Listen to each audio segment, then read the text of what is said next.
Cézanne ist natürlich ein Künstler, der also weltweit unbestritten zu den wirklichen Revolutionären gehört von der Malerei.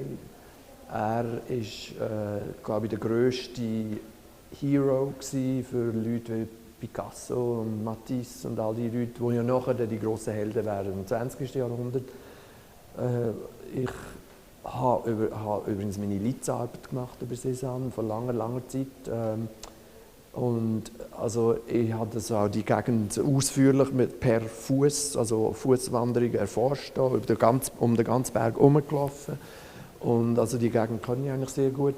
Und man sieht ja da, wie eigentlich der Cézanne eigentlich wie soll ich sagen, das Gleichgewicht probiert zu finden, ohne dass es vereinfacht, von einerseits Figuration und Abstraktion und vor allem auch, dass der Sehvorgang vom Menschen, dass er den quasi wie in Malerei übersetzt. Oder? Der Mensch hat ja verschiedene Arten, also wenn man zum Beispiel die Augen zukneift, wenn das Licht anders ist, wenn die Sonne sehr stark ist, wenn Schatten ist, wenn Wind kommt, gibt es total verschiedene Wahrnehmungsweisen. Und er hat ja eigentlich völlig obsessiv das studiert. Er ist immer wieder raus, hat auch bei Regen und ist quasi verzweifelt vor dem Motiv und hat immer wieder das auch beschrieben in seinen Briefen, die grossartig sind, wenn er scheitert. Er hat sich selber ja als jemand angeschaut, der scheitert, wo sein Ziel danach nicht erreicht. Heute findet man gerade das Unfertige und das Versuchshafte und die Schwerelosigkeit, oder eben die findet man ja, das sieht man heute als seine grossartige Leistung und so. Ich finde das einfach ganz toll, dass wir da zwei Cézanne haben jetzt in diesem Raum. Einen als Leihgabe, das gehört nicht im Kunstmuseum. Und das Werk hier, wo man, glaube, wann war das? 1955, also 10 Jahre nach dem Zweiten Weltkrieg, können ankaufen, wo die ganze, das eigentlich das Spätwerk von Cézanne also da ins Museum eingeführt haben. Das ist extrem wichtig, weil wir ja später nachher eine fantastische Picasso-Sammlung können zusammenstellen. Die Sammlung von Picasso, also hat als Sammler von Picasso hat schon lange vor 1955 angefangen. Raoul Laroche war einer, der enorm viel gemacht hat und am Museum sehr wichtige Sachen geschenkt hat. Und das war wie ein Glied, das gefehlt hat. Oder? Der Cézanne ist einfach enorm wichtig, nicht nur für Kubismus, sondern eigentlich für die ganze Moderne, also für die ganze Avantgarde des 20. Jahrhunderts. Das Bild hier ist eines der tollen Gemälde aus dieser Zeit.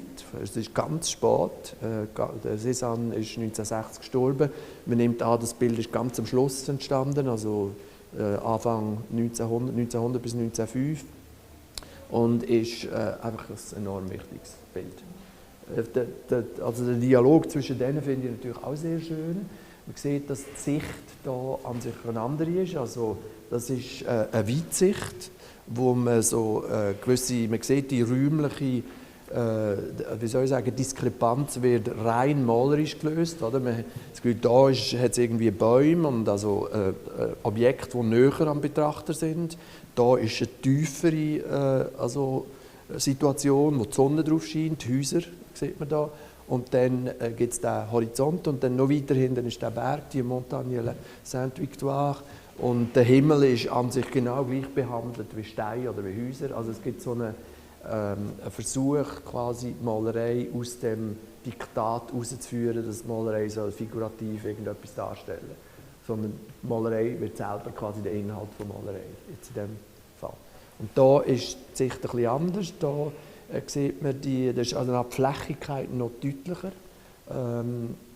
Zum Teil sieht man also den Vordergrund, also die Reflexion von einem Fluss und eigentlich die hellsten Stellen sind dort, wo das Gemälde gar nicht, wo es nur grundiert ist, aber wo zum Teil also helle Farben drauf gesetzt sind, aber zum Teil auch gar nicht bemalt ist wie da.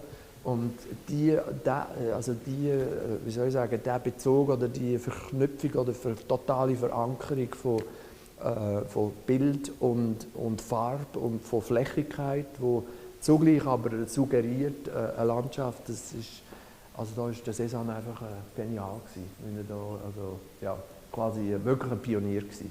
Und ein Revolutionär, kann man sagen.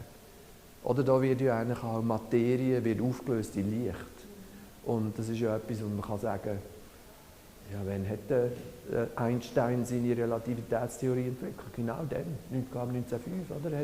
Also genau gleichzeitig hat eigentlich der Einstein quasi die revolutionäre Theorie entwickelt, dass Materie, so wie wir sie sehen, gar nicht existiert, sondern dass es eigentlich Energie ist und im Fluss und ja, die ganze, wie soll ich sagen, also Illusion von Festigkeit und von Unveränderbarkeit, dass das eigentlich eine Illusion ist.